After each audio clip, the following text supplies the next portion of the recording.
All right.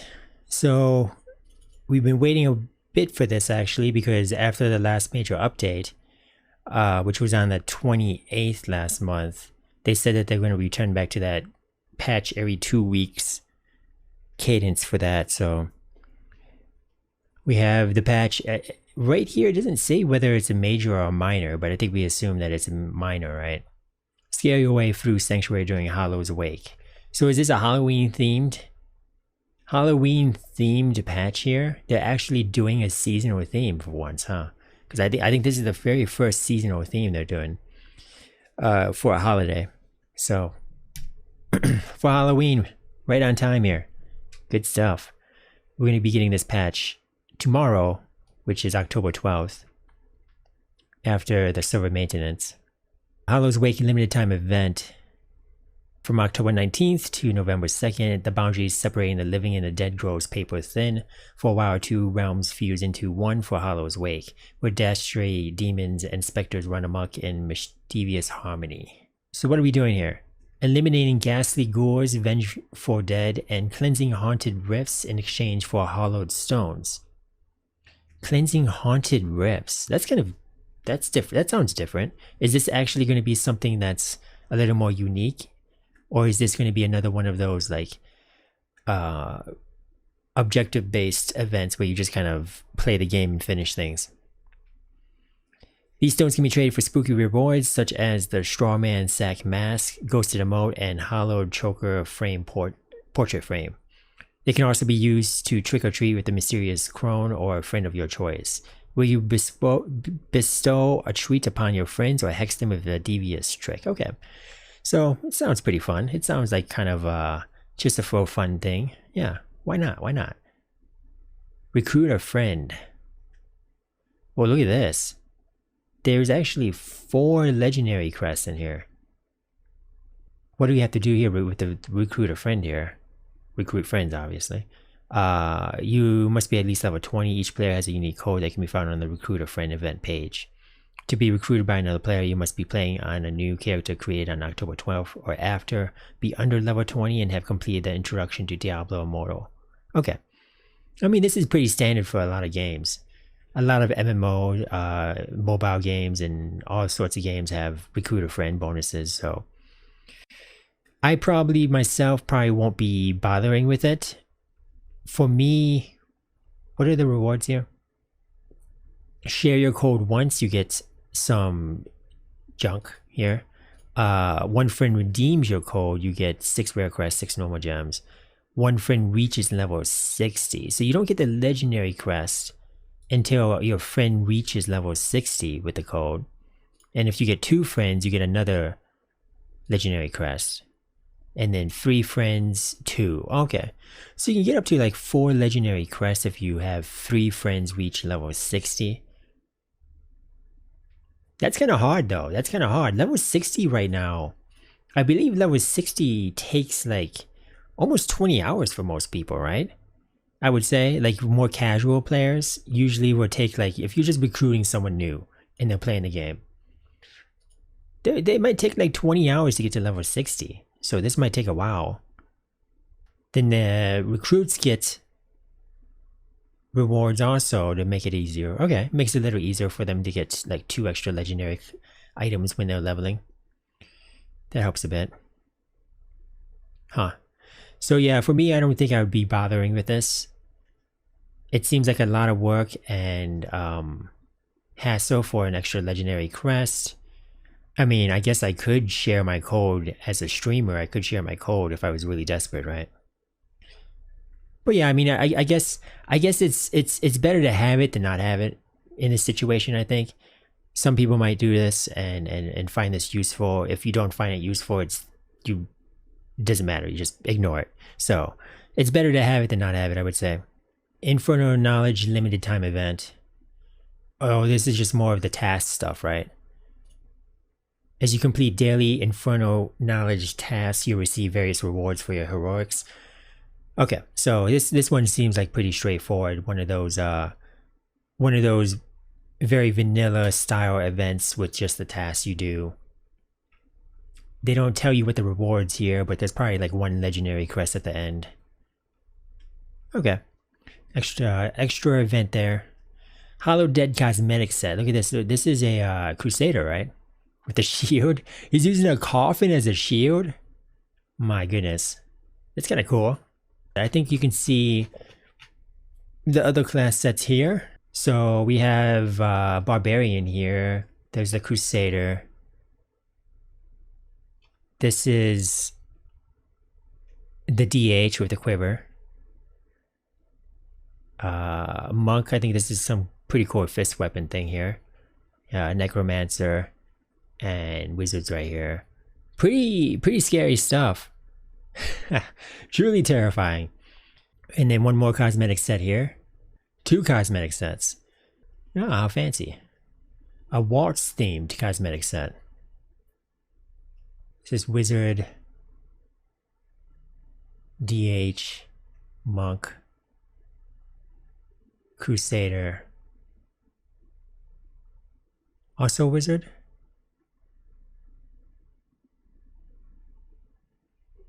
Barb. Legendary crest aesthetic, so this was data mined, so we kind of knew it was coming. But he's just changing the legendary crest to an orange color here, just to distinguish it from the eternal legendary crest better. Telluric Pearls are a new resource that can be used to craft 5-star legendary gems. There are currently 3 ways a player can receive pearls. By trading hilts with the hilts vendor, participating in limited time events, and from purchasing specific in-game shop bundles such as Seeker Supplies and Rift Runner Supplies. Okay, those bundles are the ones that like refresh every once in a while. Some of them refresh like daily or weekly or monthly. The Seeker Supplies bundle will now refresh in the shop every Monday and Thursday instead of every 3 days. Oh, okay. I see. So... I don't think I would be buying these bundles still. I don't buy these bundles currently, and I still don't think I'll be buying these bundles. I don't really swipe it very often. I guess the question here is, how often are we going to get these as a free-to-play player without swiping, without spending money from the hilts vendor and from hilts vendor and through the limited time events, right? So how often are we going to be able to craft a 5-star legendary gem? This is important. This is pretty important. Knowing what Blizzard has been doing from the beginning of the game, they made it really hard to get legendary crests. They like really give us like very limited amounts of legendary crests. They have ramped it up a little bit over time here, but it still feels like it's not enough, in my opinion. I feel like they could give us way more legendary crests. So going with what Blizzard has been doing with legendary crests, I would say that it's probably going to take you a while to craft this. I don't know, you guys. I'm hoping for once a month. That's what I would hope for here. Getting a 5-star gem for a free-to-play player once a month. That would be pretty nice.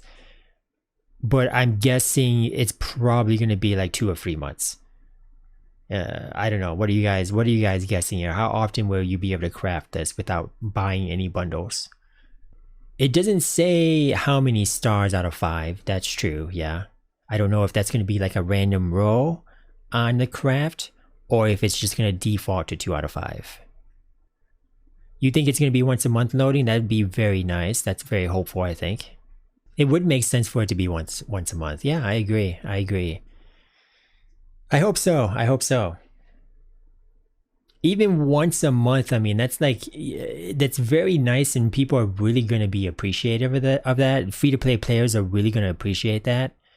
And compared to a whale, it means nothing. Like a whale is going to keep swiping and get multiple 5-star gems every day.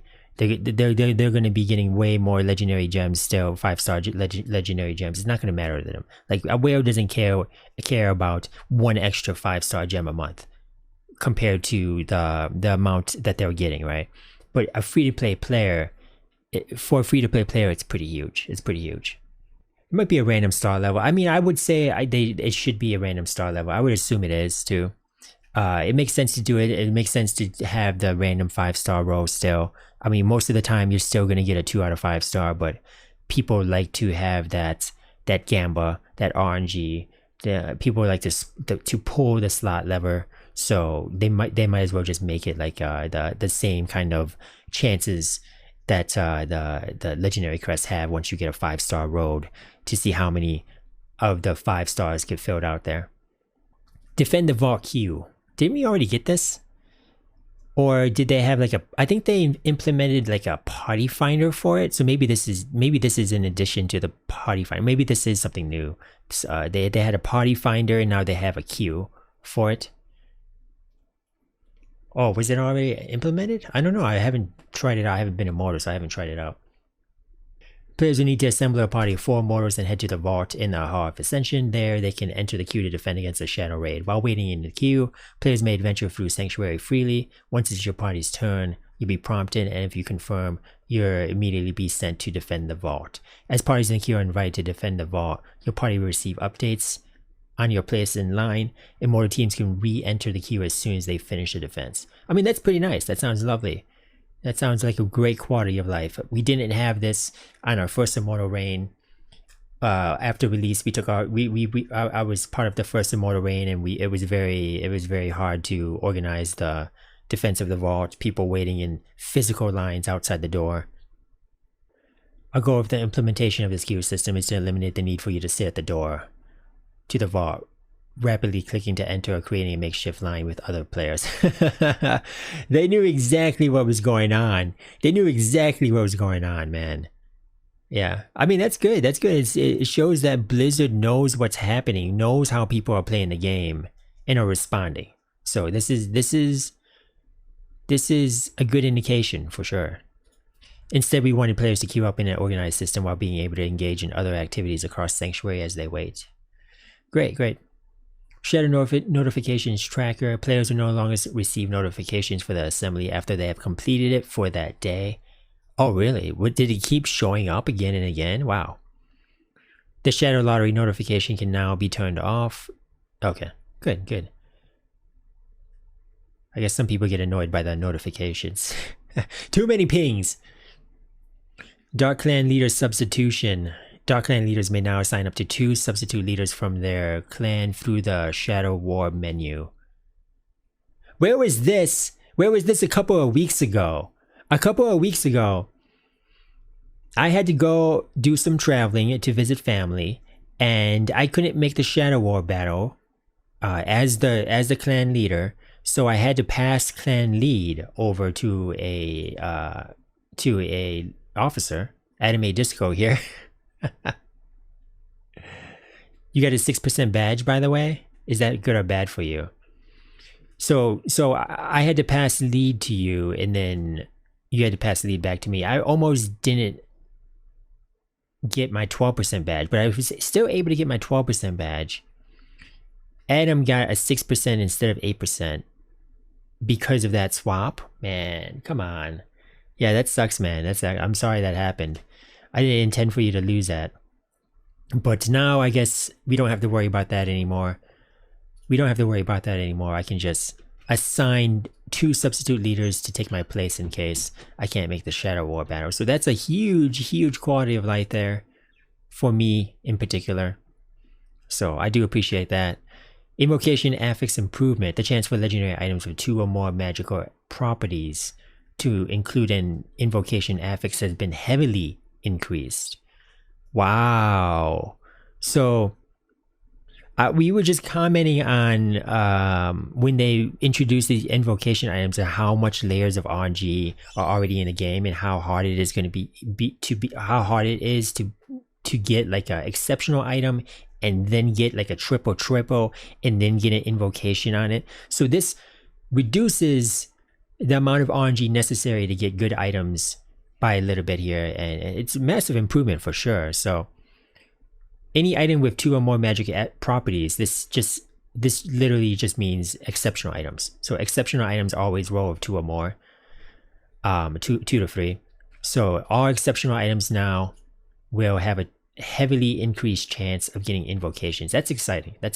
So now when you get that exceptional item to pop up, you're like, okay, man, this is gonna be nice. Right now, like, I only have like 2 invocation items, and this will help us get the exceptional invocation items quite a bit here. Good change. Let's go look at the bug fixes, I suppose. What do we got here? Okay, these are the bug fixes here. The Immortal's movement speed has been decreased in Shadow War. Oh my goodness.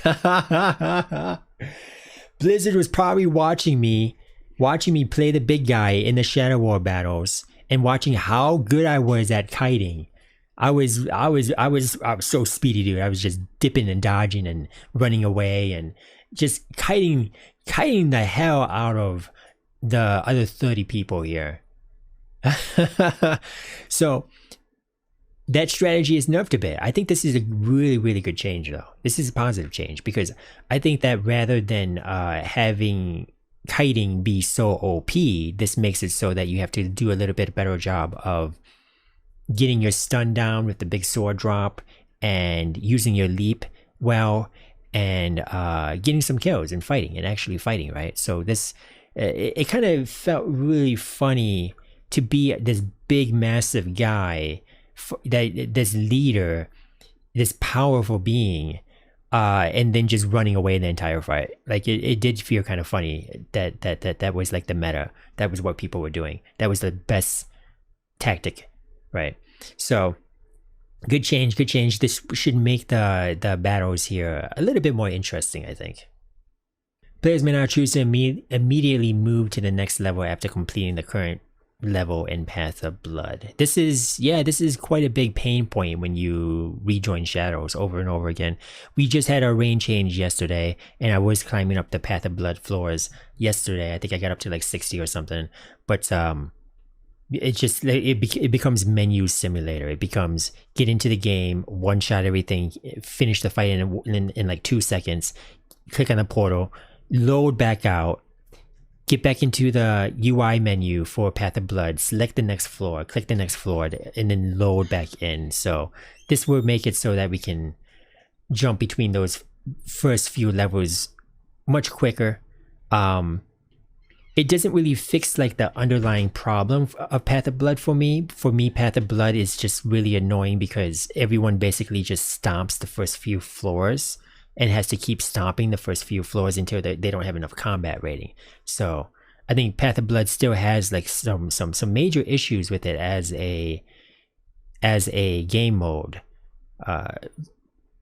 specifically to do with combat rating, I guess.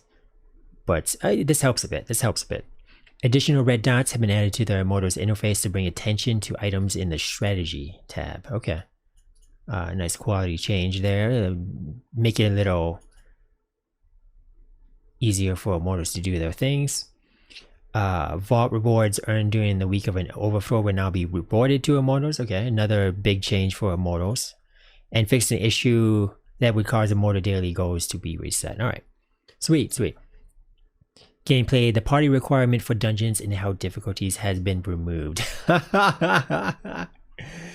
Oh my goodness. So first it was like, okay, you need 4 people to do dungeons in how to and above. Then they pulled it back and they were like, okay, how about just 2? How about you guys just do 2, right? Because people didn't like the requirements. People wanted solo dungeons. People wanted to be able to solo dungeons, but then Blizzard was like, no, we're not going to give you solo dungeons. How about you get one other person? Now they finally said, okay, solo dungeons.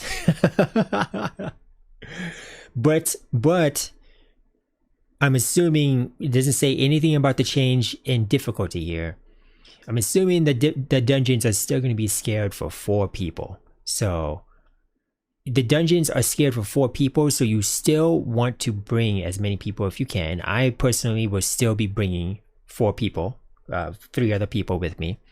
And you still have the chest at the end that drops extra loot and can give you extra set items and requires 4 people to open. So personally, I would still be opening with 4 people. This does help maybe for like the people leveling up, because one of the major complaints I've been seeing is for new players, the new player experience, especially joining a server that's already way ahead and where most people are queuing up for Hell 5 dungeons. If they're trying to do dungeons in lower hell difficulties, they just can't find people through the party finder. The party finder is never going to find someone. There's no people there's a very small amount of people that aren't that are that far behind. So when you start off as a new player, it's just like you're basically just on your own. So it makes sense for that for sure. That includes layers. Yeah, you can jump into a layer solo now, which is really nice too, because once you see a layer, you can make sure you reserve that layer. You can go into the layer and make sure that claim it as your own, so it doesn't get sniped out from under you while you're trying to put a party together, right? So that's a great change there for that too. Immortal dailies can be done, can do dungeons in H5 without needing people. Yeah, true that too. Although you got to be kind of a beast in order to easily solo a Hell 5 dungeon that's set to a difficulty of 4 people. So it might take you a little longer, but you can definitely do it. Fixed an issue that would cause Scions of the Storm cosmetic to render characters invisible.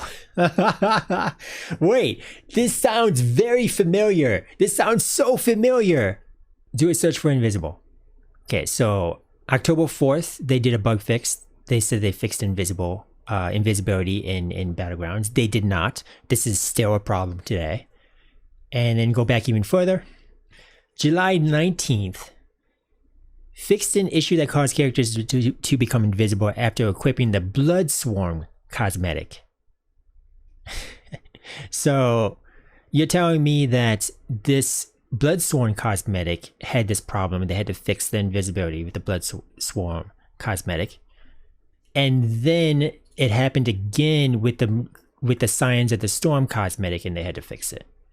So for me, this is kind of a bad look, right? Like you made the same mistake twice here.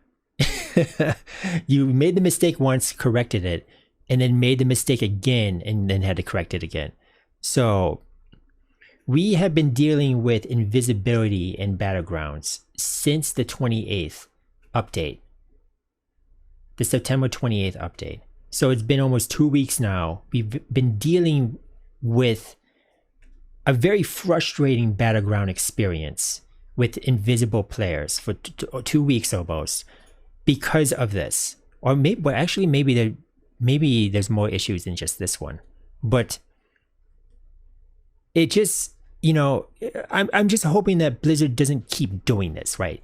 Every time we get a cosmetic released, please just make sure that it doesn't cause another invisibility problem, because we don't want to keep having to have this really bad Battleground experience with invisible players. Just make sure this doesn't keep happening, right? Don't keep repeating this. Don't keep repeating this. Fix it and make sure on your checklist that it doesn't keep happening, please.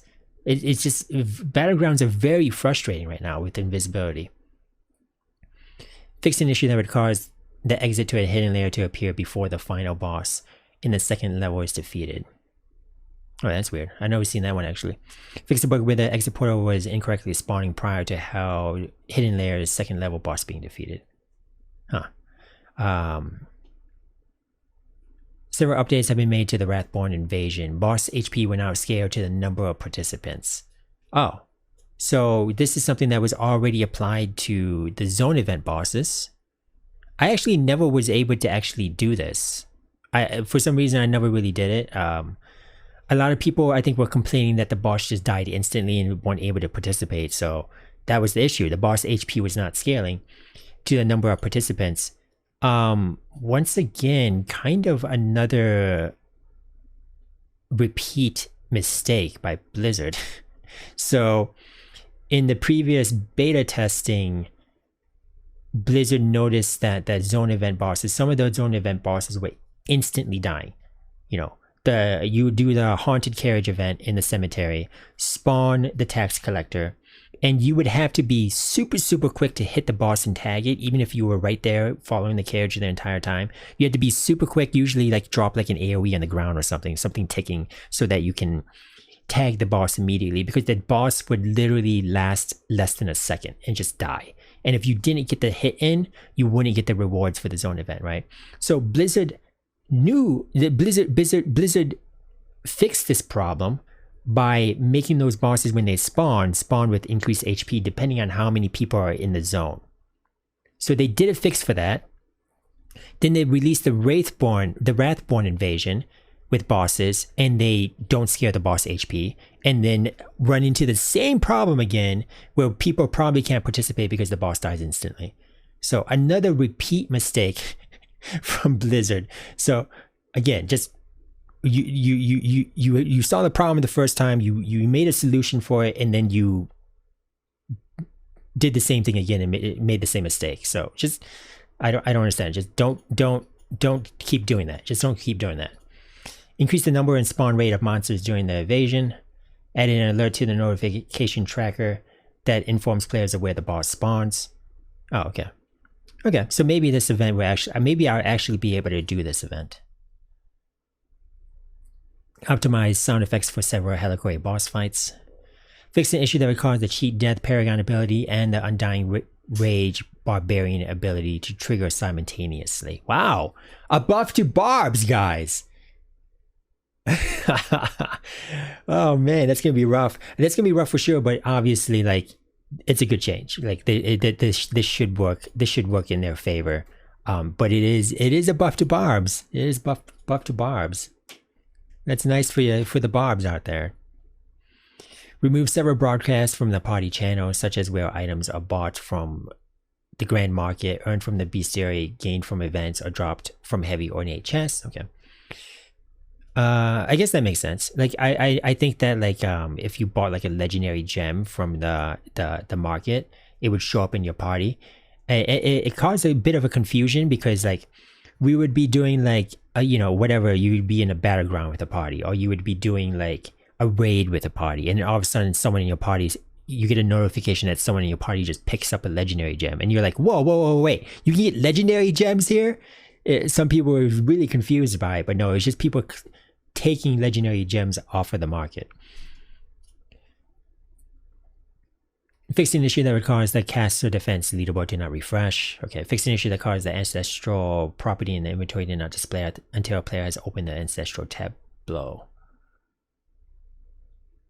Oh, I've seen this a few times. I kept logging in, and every time I logged in, they would be like, "Oh yeah, you don't have one selected. Select a ancestral property," and then I would have to open up the tableau every time. Yeah, so that's nice. That's nice. Nice fixes there. Did we get any PC client changes? It looks like we did not get any PC client changes. Watch it happen again with the new Halloween cosmetics. Please, please don't have the Halloween cosmetics cause invisible players.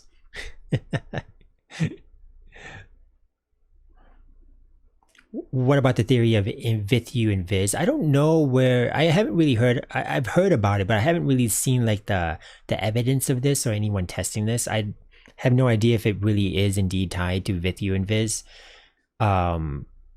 So I wonder if like fixing the cosmetic invis issue is gonna fix all the invisibility issues in Battlegrounds. I don't think it is, right?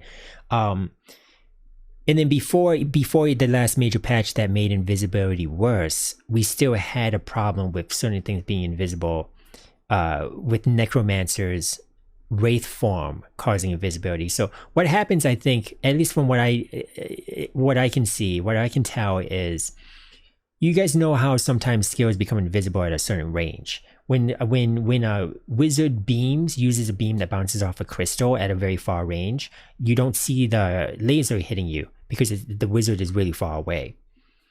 And you sometimes see this where like some people will also drop AoEs and then run away from the AoE, and they're far enough away from you where their AoE doesn't show up for you. So I've seen that happen a few times, and I think this is also what is happening with the wraith form for necromancers. Necromancers can basically pop their wraith form from far enough away from you, and the wraith form model won't show up, won't render, and then they run into you. They run towards you without rendering the wraith form.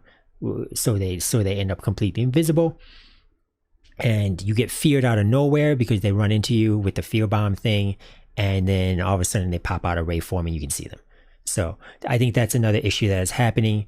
It's a really big problem in Battlegrounds. I think the skills not rendering at far ranges like that just need to be fixed entirely for both the wraith form problem and for the like wizard beaming problem. So that needs to be fixed for sure still. That's another issue that is separate from like the cosmetic invisibility. You kind of feel like that's something they can't completely fix. Yeah, maybe. I mean, I guess like the rendering distance there is done to prevent like too much load. Here's the thing though, it makes sense for like raids, right? If you're doing a raid, if you're doing like if you're in an open world zone, there's a lot of players playing. You're doing a zone event, there's a bunch of people gathering, 30 players gathering, or you're in like the 30 versus 1 Shadow War battle or something, and there's a lot of people. It makes sense to have this limited rendering, but I think in BGs, you have 8 versus 8. It's not as many people as like some of those other situations. You don't have as many people there, so maybe they can try to increase the rendering range there, or just make everything render in that zone completely. It might be possible with only 16 people in the battleground, so maybe they can make that better for us. I don't know. I'm not a developer. I have no idea how things work, but that's just my feeling. Yeah, all right. So I think this seems like this is definitely a minor patch. We have some events. 2 cosmetics, our recruit, two events, and then the recruit a friend thing, which is kind of an event thing. The bug fixes, I think, were the major, the selling point for me for this. This is what I care about the most, is all those bug fixes they're doing. It seems like they are listening to a lot of the feedback, and they're trying to make fixes to things that we need, quality of life things. And you know, it's just funny because like the things I'm most exciting about are on the Diablo Immortal bug fixes blog, not the actual like patch notes for the next update. So the exciting stuff is actually over here for me. This is the good stuff. This is where the good stuff is. Whereas this is just like, okay, well, we're going to be doing some new events here. We're going to be completing some new tasks. There's some new cosmetics in the shop or whatever, you know. All right, well, looking forward to the update tomorrow for sure. Do I feel like the friend thing in DEI is a desperate way of getting in more players? No, I do not. And I saw some people complaining about this on Reddit. Of course, it's Reddit, so it's not surprising to me.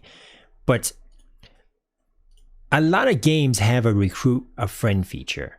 A lot of games have this. I don't think having a recruit a friend feature is a sign of desperation or a sign of a game dying. A lot of games have it on release. Like this recruit a friend thing, they should have just had this recruit a friend thing on release even. So I don't think that I don't think just the existence of a recruit a friend feature is a sign of anything. Do I think you can cheese the recruit a friend with creating arts? Probably, yeah. I mean, you could definitely can. You would have to level those arts to level 60 yourself, and you probably have to be on a separate account from your main, right? Probably. So I don't know. That sounds like way too much hassle for a legendary gem for me. Just, you know, I'm not gonna play in that extra hours there just to get a legendary gem. That's gonna be. I mean, maybe you can speed run it and get it done in like 12 hours or something, possibly, but that's still a lot of hours for one legendary crest. I mean, if we get updates like this every 2 weeks, I think it's going to be a good sign for the game. It's good that they're returning back to that 2-week cadence for updates. We did make some predictions on what could be happening with this update, and some of the things that we wanted were extra stash space. I'm surprised we didn't get extra stash space yet. The new class is still not here, so still don't have the new class. And server transfers. So server transfers were teased on Reddit by a community manager even before the last major update we got. It was teased almost a month ago, I think, and we still don't have that. So I was really thinking it was going to happen. I still really want that to happen. Still really waiting for that. I think a lot of people are waiting for that, especially people that are on more, you know, dead servers that don't have good population. The entire game for Diablo Immortal thrives on having a certain amount of population for activities, for the faction versus faction stuff and clans and party finder for dungeons and raids and that kind of stuff. So definitely, and in the market economy also. So a lot kind of relies on having enough population for the servers, and these servers that don't have enough population are really suffering, and I think it's causing a lot of the players that are on those servers probably to quit and lose motivation. So the sooner we can get those server transfers, the better, and the sooner we can get some people to come over to our server on Wordstone and join us, join our clan and become a fudger. What constitutes dead? So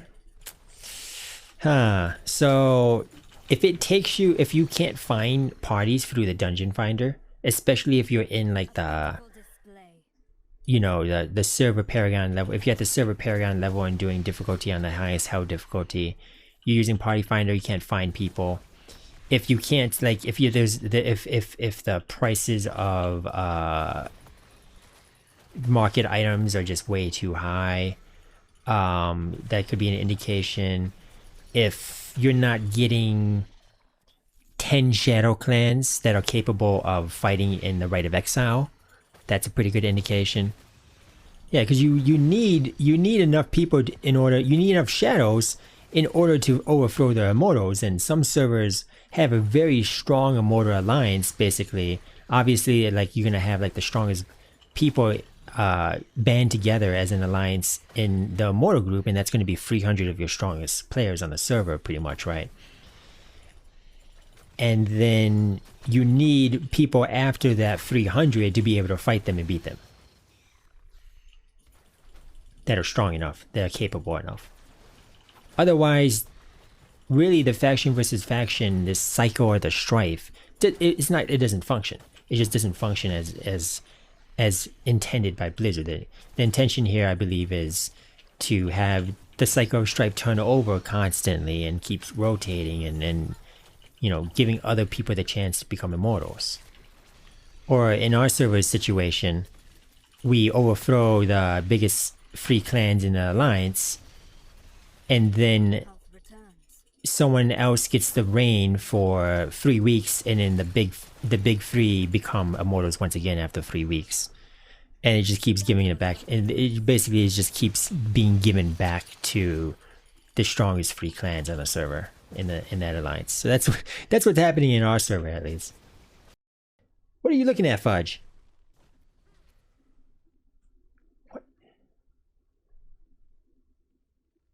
What is he looking at? Hey, what are you doing?